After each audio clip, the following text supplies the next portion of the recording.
করার সেটাকে মহাপ্রভু নিয়ে নিয়েছেন। সেটাই হলো শ্রীমদ্ ভাগবত, অমল পুরাণ, মহাপুরাণ, যেখানে মল বলতে কিচ্ছু নেই।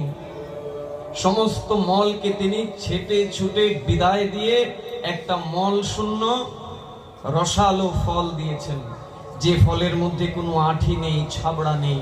শুধু পান করবেন আর পান করবেন, পান করতে করতে জীবন শেষ হয়ে যাবে, পানের আশা আর শেষ হবে না। গোপীগণ কৃষ্ণকে অভিযোগ দিয়ে বলছেন, তুমি বড় কৃপণ। কৃষ্ণ বলছেন, বারে, তোমরা আমাকে এইভাবে কৃপণ বলছো, আমাকে তো কে কৃপণ বলেন? আমি এমন কি কৃপণতা করলাম তোমরা যে আমাকে কৃপণ বিশেষণ দিলে?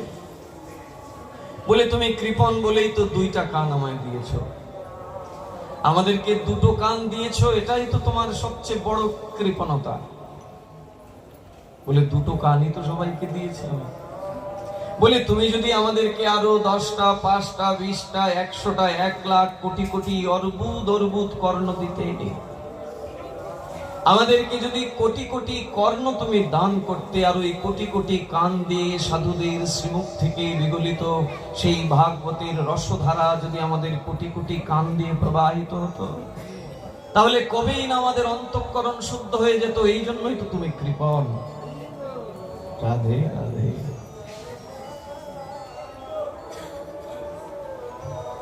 এমনই সুধা হলো ভাগবত সুধা। স্বর্গের অমৃত যার ধারে কাছেও আসতে পারে না। যে অমৃত পাণ্ড নিয়ে দেবতারা চলে এসেছিলেন একদম সোজা সুখদেব গোস্বামীর কাছে,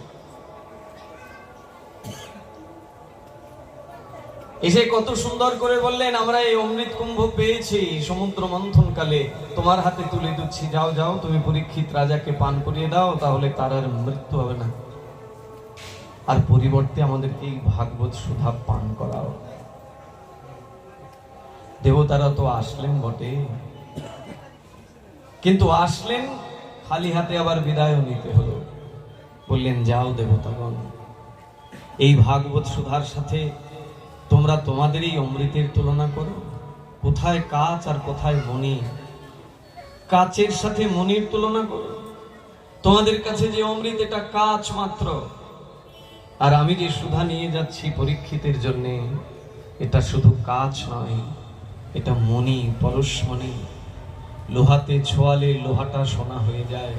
যে কোনো ধাতুতে স্পর্শ করা মাত্র সেই ধাতুটা তার ওই ধাতুতে থাকে না, সঙ্গে সঙ্গে রূপান্তরিত হয়ে সে স্বর্ণ হয়ে যায়। তাই তোমাদের ওই অমৃতের সাথে এই ভাগবত সুধার তুলনা হয় কখনো?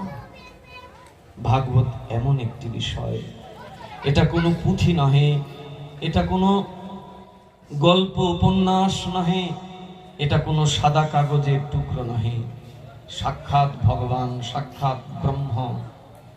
যে ব্রহ্মকে মায়ের ভগবতীর আরাধনা করে একজন সংসারের জড়বদ্ধ জীব, সেও আরাধনা করে, কিন্তু আরাধনার মধ্যে এক বিরাট ফারাক রয়েছে। যিনি কৃষ্ণ ভক্ত, তিনি সবকিছুই সর্বাগ্রে গোবিন্দের চরণে নিবেদন করেন, কারণ তিনি জানেন যে এই জগতের ভোগ করার অধিকার একমাত্র একজনের।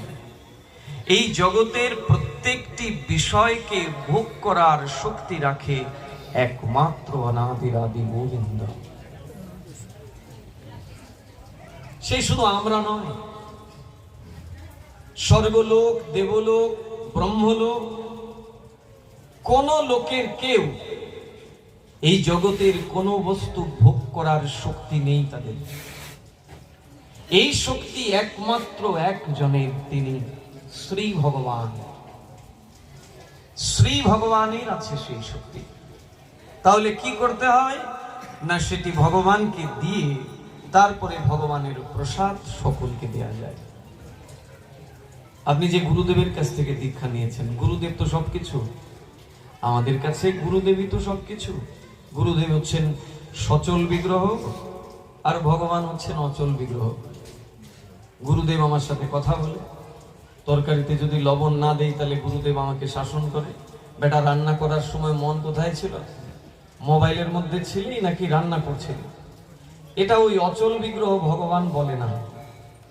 ভগবানেরই প্রতিনিধি, ভগবানেরই প্রকাশ বিগ্রহ শ্রী গুরুদেব সেটা বলেন, কারণ তিনি সচল বিগ্রহ। তাই গুরুদেব হচ্ছেন সাধকের জীবনের সবকিছু প্রাপ্ত হওয়া প্রধান শক্তি। শ্রী গুরুদেবের মাধ্যম দিয়ে সে সবকিছু লাভ করবে। সবকিছু বলতে ইহ সংসারের সুখ এবং পরজগতের সুখ। এই জগতের সুখ স্বাচ্ছন্দ্য সে লাভ করবে, আবার পরজগতে যে ভগবান, সেই ভগবানকেও সে প্রাপ্ত হবে শ্রী গুরুদেবের মাধ্যম দিয়ে। তাই দেখুন শ্রীমদ্ ভাগবতে গুরুদেবকেও ভগবান বলেছেন। গুরুদেব ভগবান, সেই মীমাংসাটাই আজকে আমরা একটু জানবার প্রয়াস করব শ্রীমদ্ ভাগবত থেকে। কারণ গুরুদেবকে ভগবান বানাতে গিয়ে আমরা এমন ভগবান বানিয়েছি যে ভগবান এখন ধামাচাপা পড়েছেন। মুখ্য হয়ে গেছেন গুরুদেব আর গৌণ হয়ে গেছেন ভগবান। সেটাকে আমাদের বিশেষভাবে জানা উচিত। গুরুদেব সর্বোপরি, গুরুদেবকে আমাকে শ্রদ্ধা করতেই হবে সর্বান্তকরণে। তার আদেশ নির্দেশ আমার জীবনের প্রধান পাথেয় হয়ে থাকবে। কিন্তু তার মধ্যেও কিছু কথা আছে, সেই কথাগুলোকে আমরা সবাই মিলে মহাপ্রভুর চরণে প্রার্থনা করে জানবার প্রয়াস করব। এখান থেকে আদেশ উপদেশ কোনো কিছু নয় ভক্তবৃন্দ। আপনারা সৌভাগ্যবান, সৌভাগ্যবতী, আপনারা যে কৃপা করে এসেছেন এই ভক্তদের আঙিনাতে। ভক্তপ্রবর সন্তোষ দেবনাথ এবং স্বপন দেবনাথের তথা এই পৈত্যপাড়াবাসী সমস্ত ভক্তবৃন্দের আমন্ত্রণে আপনারা যেখানে এসেছেন, আমরা সবাই মিলে সেই গুরু বিষয়টাকে বিশেষভাবে নজর দেওয়ার প্রয়াস করব। কারণ সব কিছুর পরে এটা কলিযুগ, কলির চেলা সব কিছুতে আছে। কলির চেলা শুধু সংসারেই ঘোরাফেরা করে না, কলির চেলা মঠ মন্দিরেও আরো বেশি ভাবে ঘোরাফেরা করে। তাই মহাপ্রভুর বিচার, মহাপ্রভুর আদর্শকে বুঝলে কলির চেলা যতই ঘুরপাক করুক আমার চারপাশ দিয়ে, কিচ্ছু করতে পারবে না। আমি ঠিক নিজেকে জয়যুক্ত করতে পারবো। যাদের এই বিশেষ ব্যবস্থাপনার দ্বারা এই মহতী ধর্মযজ্ঞের আয়োজন, তার মধ্যে ভক্তপ্রবর সন্তোষ দেবনাথ, যিনি কঠিন রোগে আক্রান্ত, তারপরেও দেখুন কতটা মনের শক্তি, রোগের সাথে যুদ্ধ করছেন। তারপরেও তার মনের এইরকমের ইচ্ছা যে একটু সাধু সঙ্গ যদি করতে পারি আরেকবার, এটা তো অন্তত আমার সঙ্গে যাবে। বাদ বাকি সারা জীবন যা কিছু কামিয়েছি কষ্ট করে, এগুলো তো কিচ্ছু আমার সঙ্গে যাবে না। তাই আপনারা শ্রদ্ধালু ভক্তবৃন্দ, অনেক দিন যাবত, অনেক মাস, অনেক বছর, অনেক জন্ম ধরে আপনারা সাধন ভোজন করেন। তাই আপনারা সবাই মিলে তার উদ্দেশ্যে মহাপ্রভুর কাছে একটু প্রার্থনা করবেন, মহাপ্রভু যেন তাকে তার মতো করে শান্তি দান করেন। কারণ মহাপ্রভু কি ভেবে রেখেছেন এটা তো আমরা কেউ জানি না। প্রভুর অন্তরের কথা কেহ নাহি জানে, মহাপ্রভুর ভেতরের কথা কেউ বলতে পারে। আমি বাইরে থেকে যতই অভিমান, অহংকার, দাম্ভিকতা করি না কেন, ভগবান যাকে যা করার, যখন যা করার তিনি ভেবেই রেখেছেন। কিন্তু আমাদেরও তো একটা কর্তব্য আছে। নামে রুচি, জীবে দয়া, বৈষ্ণব সেবন। জীবে দয়া মানে এটাই, জীবে দয়া মানে অন্ধকার বদ্ধ জীবকে আলোর পথ দেখানো, এটা জীবে দয়া। জীবে দয়া মানে একটা ভিখারিকে 10 টাকা দিয়ে দিলাম, এটা জীবে দয়া না। একজন খেতে পায় না, তারে একবেলা খাবার দিয়ে দিলাম, ভাবলাম জীবে দয়া করে নিয়েছি। মহাপ্রভু এটাকে জীবে দয়া বলে না। মহাপ্রভু যে জীবে দয়ার কথা বলছেন সেটা অন্য কিছু। সেটা হলো জন্ম জন্মান্তরের তার অভাব মিটে যাবে এমন কিছু দিতে হবে। ওই একদিনের আহার তাকে দিয়ে কি লাভ হবে? আরেকদিন তো আরেকজনের বাড়িতে গিয়ে হাত পাতবে। আপনি ট্রেনে উঠেছে, বাসে উঠেছে, একটা ভিখারিকে 10 টাকা দিয়ে দিলেন, তার মানে কি তাকে বিশাল কিছু করে দিলেন? কাল থেকে কি তার আর এই কাজ করতে হবে না? কালকে আরেকজনের হাত পাতবে। তাহলে মহাপ্রভু বলছেন এমন জীবে দয়া করতে হবে যে দয়া পেয়ে তার সারা জীবন নয়, জন্ম জন্মান্তরের অভাব মিটে যাবে। আজকে অভাব বলেই তো আরেকজনের হাতে হাত, আরেকজনের কাছে হাত পাতে। জীবনে যাতে আর কারোর কাছে হাত পাততে হয় না, সেই বস্তু তাকে দিতে হবে। সেই বস্তুটা কি? কৃষ্ণ ভক্তি। একবার যদি কেউ কৃষ্ণ ভক্তিকে সার করতে পারে, তাহলে কি তার জীবনে আর কোনো অভাব বলতে কিছু শব্দ থাকতে পারে? তাই আমাদের কাছে এটাও একটা জীবে দয়ার বিষয়। একজন ভক্ত যদি কষ্টের মধ্যে থাকে, শারীরিকভাবে বা মানসিকভাবে, তার হয়ে মহাপ্রভুর কাছে প্রার্থনা করা, এটাও ওই জীবে দয়ার মধ্যেই একটা বিষয়। তাই আসুন, আমার তো সাধন ভোজন নেই, আপনাদের তো অনেক সাধন ভোজন আছে। আপনারা সবাই মিলে মহাপ্রভুর কাছে প্রার্থনা করেন যেন মহাপ্রভু সন্তোষ বাবুকে সুস্থ করে দেন। অন্তত জীবদ্দশায় যতদিন বেঁচে আছেন ততদিন যেন সুস্থ শরীরে বাঁচতে পারেন। আমরা এইটুকুই ভগবানের কাছে প্রার্থনা করতে পারি। বাদ বাকি মহাপ্রভু জানেন, কারণ প্রত্যেকটা জীব তার নিজ নিজ কর্মফল ভোগ করে। কার কর্ম কি আছে না আছে আমরা তো কেউ বলতে পারি না। যেখানে গান্ধারীকে পর্যন্ত কর্মফল ভোগ করতে হয়, সতী সাবিত্রী সেই গান্ধারী, তাকেও শতপুত্র হারাতে হয়। আমরা তো সাধারণ মনুষ্য। তারপরেও ভগবানের কাছে যখন একটা ভক্ত প্রার্থনা করে, তখন ভগবান অবশ্যই সেই ভক্তের প্রার্থনাকে স্বীকার করেন।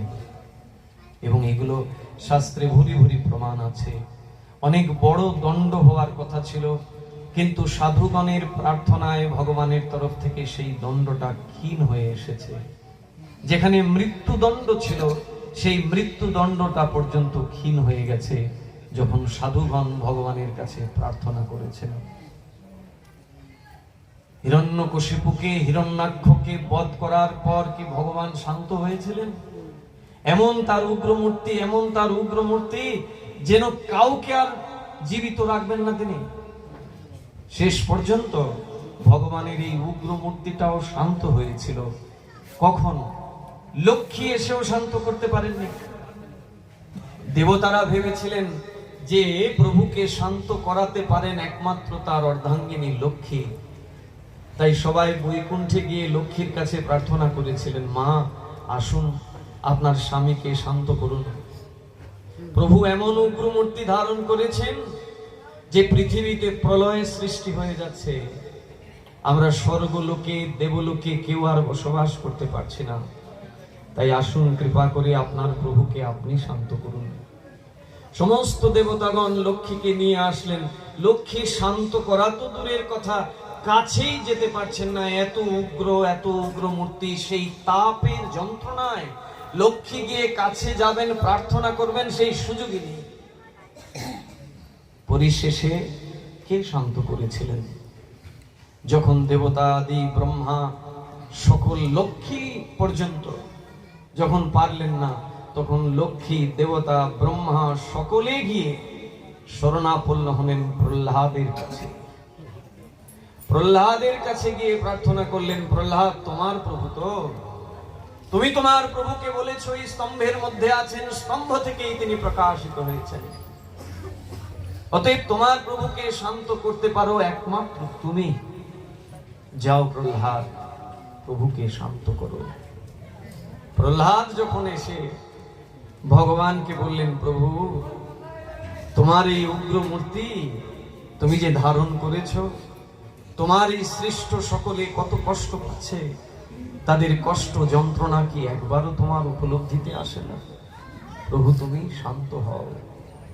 কেবলমাত্র মুখ দিয়ে উচ্চারণ করলেন, প্রভু তুমি শান্ত হও, সঙ্গে সঙ্গে সেই উগ্র মূর্তি ধারণকারী ভগবান নৃসিংহদেব প্রহ্লাদকে জড়িয়ে ধরলেন। জড়িয়ে ধরলেন তো ধরলেন, তাকে লেহন করতে লাগলেন। শ্রীমদ্ ভাগবতে বলছেন একটি গাভী যেরকম তার বাছুরীকে লেহন করে, প্রহ্লাদকে নৃসিংহদেব ওইভাবে লেহন করছেন। প্রহ্লাদের উগ্র মূর্তি সঙ্গে সঙ্গে শান্ত হয়ে গেল। যেটা লক্ষ্মী পর্যন্ত পারলেন না, ভক্তের কেমন শক্তি। তাই আপনারা তো ভক্ত, আপনাদের প্রার্থনা মহাপ্রভু অবশ্যই শুনবেন। আসুন আমরা সবাই মিলে তার সুস্থতার জন্য 2 মিনিট হরিনাম করি। এই হরিনামের দ্বারাই মহাপ্রভুর কাছে আমাদের হয়তোবা প্রার্থনা পৌঁছাবে। হরে কৃষ্ণ হরে কৃষ্ণ কৃষ্ণ কৃষ্ণ হরে হরে, হরে রাম হরে রাম রাম রাম হরে হরে। সবাই বলুন হরে কৃষ্ণ হরে কৃষ্ণ জয় রাধে কৃষ্ণ কৃষ্ণ হরে হরে, হরে রাম হরে রাম রাম রাম হরে হরে, হরে কৃষ্ণ হরে কৃষ্ণ কৃষ্ণ কৃষ্ণ হরে হরে, হরে রাম হরে রাম রাম রাম হরে হরে, হরে কৃষ্ণ হরে কৃষ্ণ কৃষ্ণ কৃষ্ণ হরে হরে, হরে রাম হরে রাম